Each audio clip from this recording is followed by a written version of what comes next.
Et la réunion de Prague a été une étape importante pour nous amener vers ce Conseil européen formel durant les derniers jours. Au départ des propositions de la Commission, au départ aussi de mesures additionnelles proposées, on a travaillé pour rapprocher les différents points de vue. Je voudrais, en synthèse, décrire les contours de cet accord extrêmement important qui a été conclu il y a quelques instants sur le plan énergétique. D'une part, il y a la forte détermination partagée à l'unanimité, les conclusions écrites en attestent, d'agir ensemble, en Européens, pour atteindre 3 buts.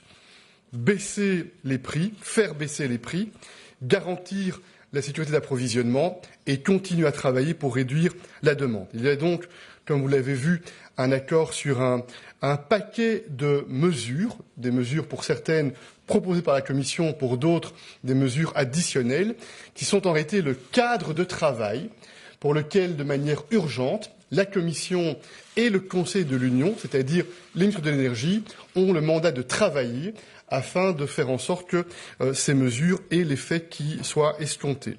Troisième point que je souhaite mettre en évidence, il y a autour de la table du Conseil européen ce que j'appelle une clause de confiance.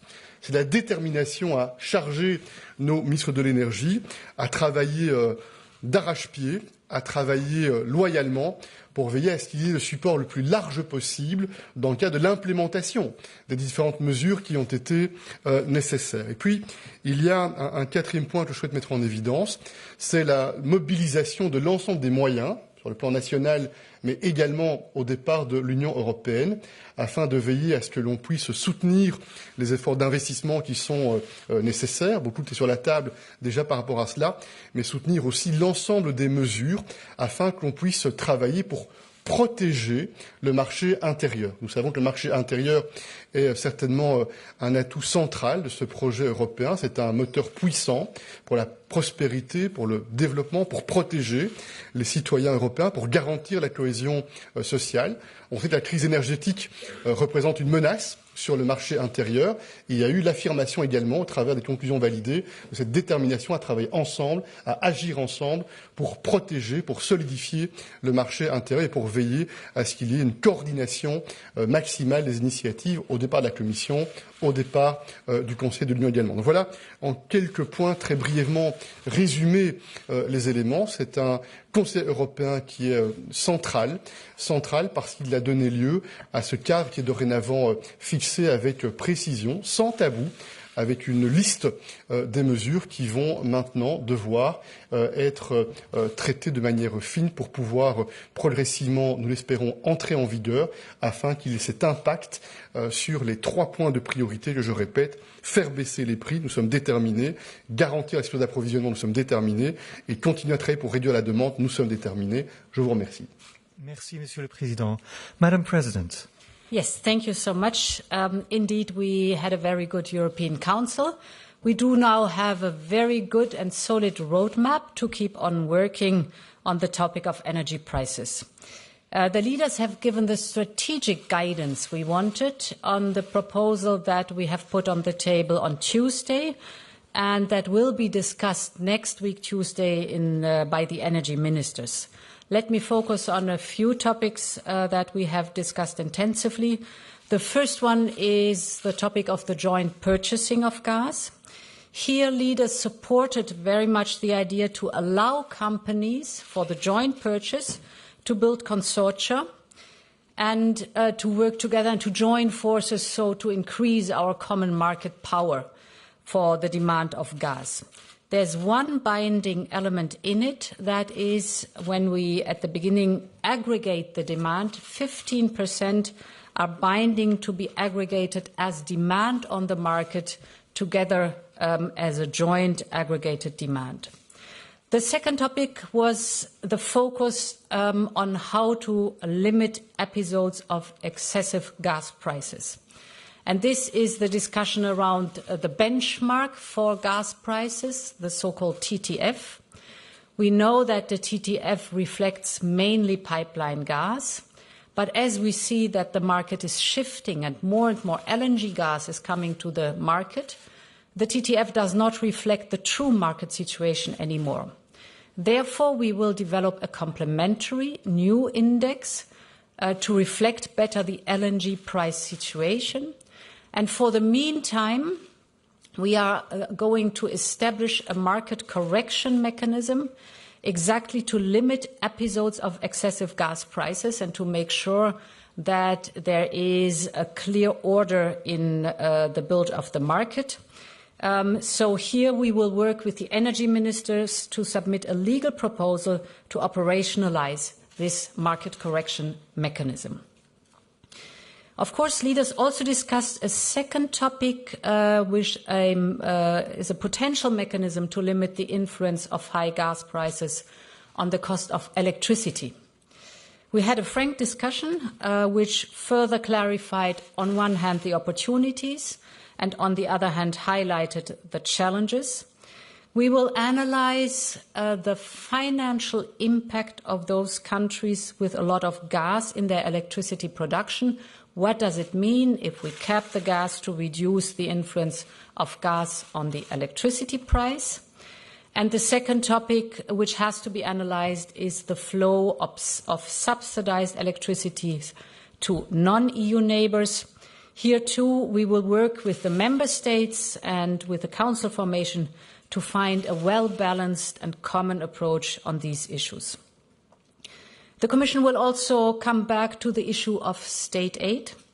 Next week, the College will adopt a proposal on the prolongation and the adaptation of the temporary crisis framework. This will give member states an improved ability to support their companies in the face of the current crisis while preserving a level playing field, so common rules for everybody.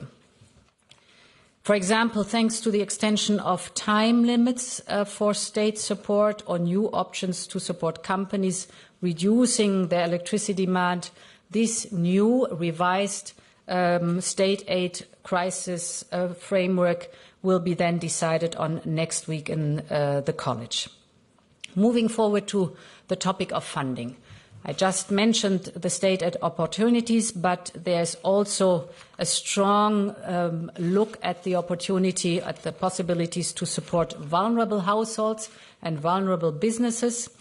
We're aiming to make available up to around 40 billion euros of funds that are still available from the previous MFF.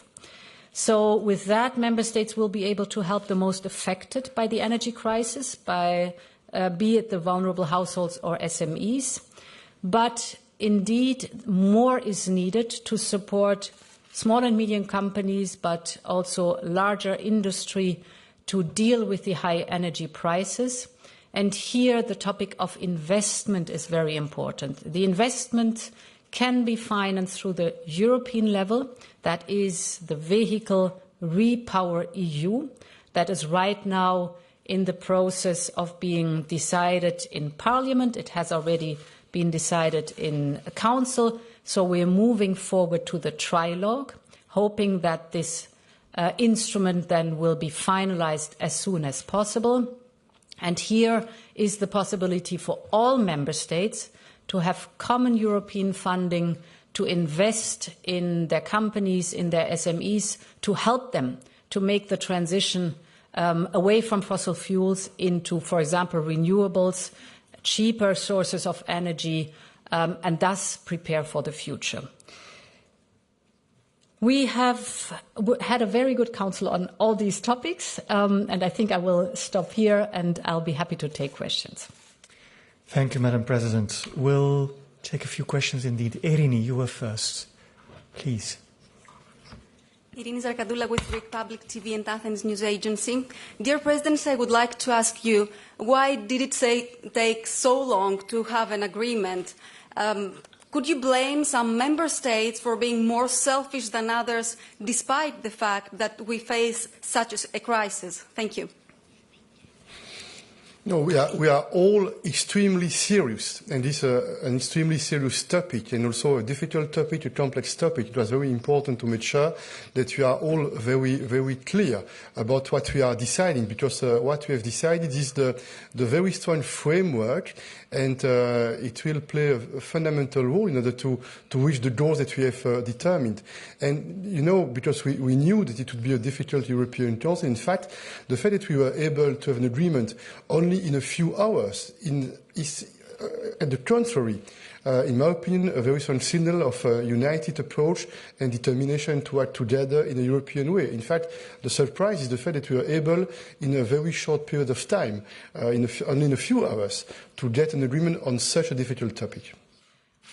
I also have witnessed that we had intensive but very constructive discussions, and there was the strong will. You could feel it in the European Council to come to a common conclusion. And of course, different member states have different priorities. But if you look at the steps we've made forward, now this roadmap that now has to be worked on and then implemented, it is a joint purchase, big step forward. It is the rules for sharing gas, so the solidarity agreements and the rules that have to be followed in case of a severe disruption. It is the topic of excessive prices and how to limit them.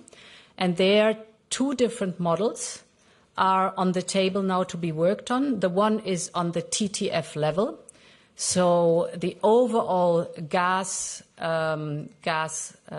trading level, the TTF, and the other is looking at gas that produces electricity, and thus determines the price of electricity.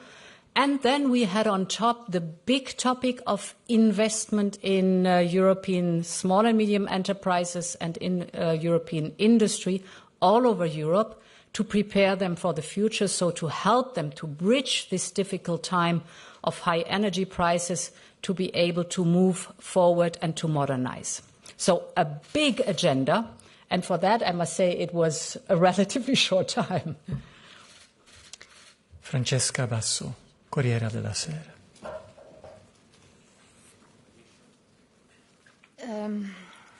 Considering the today's results, when will European citizens be able to see the effect of today's agreements? Because we waited a lot. Thank you. I'm confident that very soon the effects will be seen, because I think that we sent also a clear signal to the markets. It means that we are ready to act together, that we are able to act together, and that there is a strong political will. That's why I'm confident that there will be effects very soon. And of course, we need to work very hard and urgently in order to implement as much as possible the different measures that are on the table. So European citizens will, over time, seeing the effects of our efforts ongoing. Let me allow to have a look backwards with you. At the beginning of this horrible war, if we look at the 8 months that have passed since then, Russia has cut 2/3 of all its gas supplies to Europe. 2/3, that's more than 100 billion cubic meter of gas that Russia has cut. We have been able to compensate this completely by having other suppliers, like, for example, the United States and Norway, by saving a lot, by making sure that we skim the windfall profits of the energy-producing companies and support the vulnerable households and vulnerable companies. So you can already see over the last months how much work has been done to compensate such a huge amount of gas cuts. And if you look at the price curve, at the end of August, it was around 350 euros per megawatt hour. And we see since then, with all the interventions we have started and all the work we've done on the prices, that we are down now to a level that is between 120 and 140. Still too high. It has still to go lower, but by that I want to show that you have an ongoing effect that citizens can see from our work. Virginie Malingre. Oui, bonjour. Vous avez dit que vous allez analyser le mécanisme ibérique et également la proposition que vous avez vous-même faite il y a 2 jours sur comment éviter l'envolée du TTF à des niveaux extravagants. De manière urgente, quand est-ce que vous comptez donner les résultats de cette analyse? Combien de temps il va falloir attendre? Et quelles seront les étapes suivantes? Sur le funding, vous avez dit qu'il fallait faire plus. Vous n'avez évoqué que, entre guillemets, mais des investissements. Certains chefs d'État, enfin certains pays demandent certes des aides à l'investissement, mais ils demandent aussi des aides pour pouvoir aider en monnaie sonnante et trébuchante les ménages et les entreprises, pas que des investissements. Est-ce qu'il y a un début de réponse à ça ce soir? Sur les achats communs, est-ce que la partie obligatoire de 15% que vous avez évoquée fait consensus? Voilà, merci. Peut-être en 2-3 mots, et certainement il y a des questions plus adressées à Ursula, mais en 2-3 mots. D'abord, sur la question des achats communs, vous voyez les conclusions qui ont été validées à l'unanimité, donc ils sont un message très clair de l'intention du Conseil européen sur ce sujet, premier élément. Deuxième élément, sur la question du financement, il y a un point important qui s'est passé ce soir, je pense. C'est le fait que ces conclusions, elles mettent dans un même cadre politique, dans un même cadre décisionnel, dans un même processus, un certain nombre d'éléments qui touchent directement à la situation énergétique. On en a parlé, la Commission a détaillé un certain nombre de points pour lesquels nous allons de l'avant, mais met aussi en évidence, c'est le point I du paragraphe 17, cette détermination à mobiliser les différents instruments qui sont nécessaires sur le plan national et sur le plan de l'Union européenne. Il est certain qu'on va donc continuer à travailler sur les questions que vous avez évoquées. Ça touche à la fois aux investissements. Il y a des capacités financières qui sont mobilisables pour soutenir des investissements afin d'accroître la souveraineté stratégique de l'Union européenne.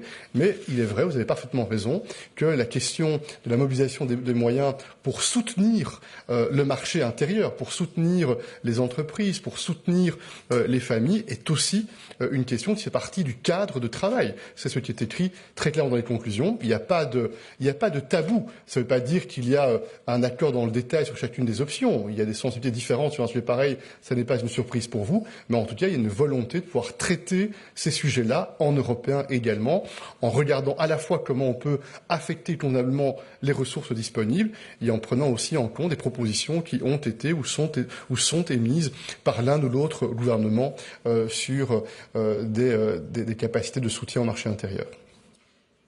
The College of Commissioners has decided on the proposals put forward by the Commission on Tuesday. And if I recall it correctly, on Tuesday in the press conference, I've been asked what are my expectations to the European Council.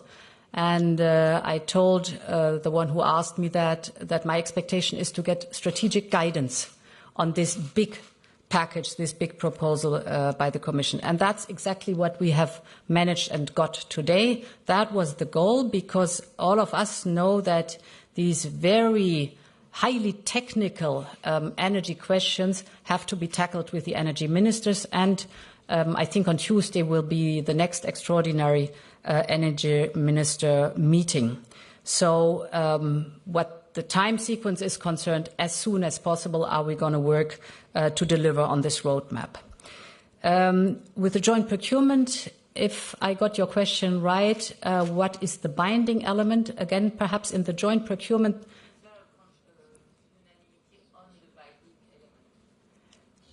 Yes, the binding element is, so the majority is incentive for companies to work together. Voluntary, of course, to work together, and to do that by building, for example, a consortium, which is a big economic advantage for the companies because you increase massively your market power. And there is a smaller amount that is binding in the demand aggregation. What does that mean? It means for 15% of the storage, companies should tender or put forward publicly their demand together. That's the binding element. Then offers will come, and of course every company is free to choose whether they take the offer or not. So that is the way the joint procurement is organized, but it's of course a big incentive if you're able to build a consortium.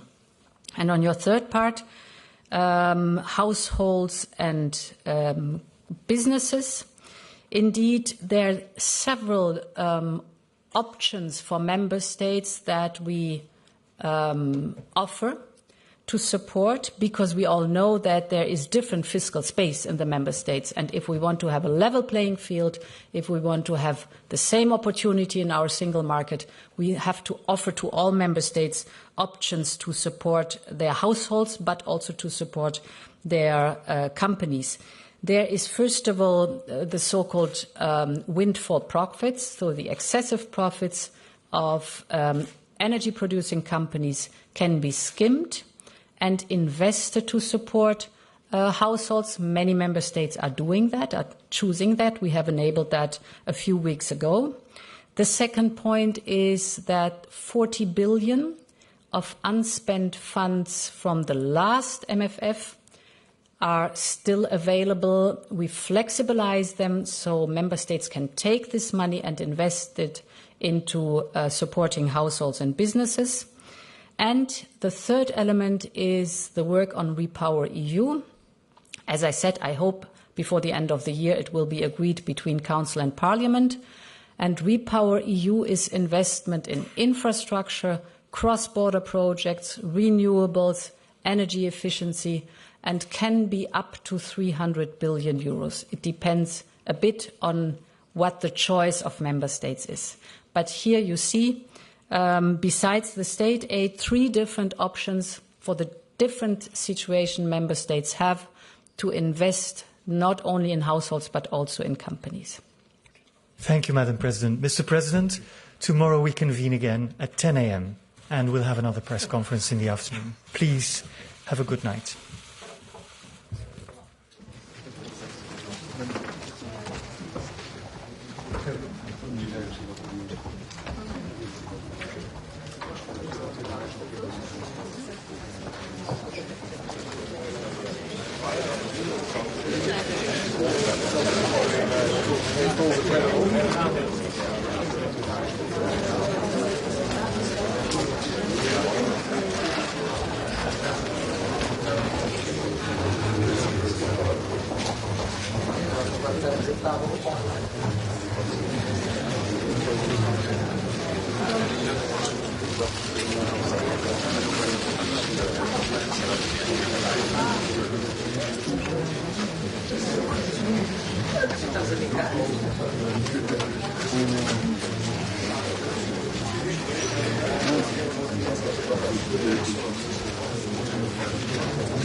Grazie.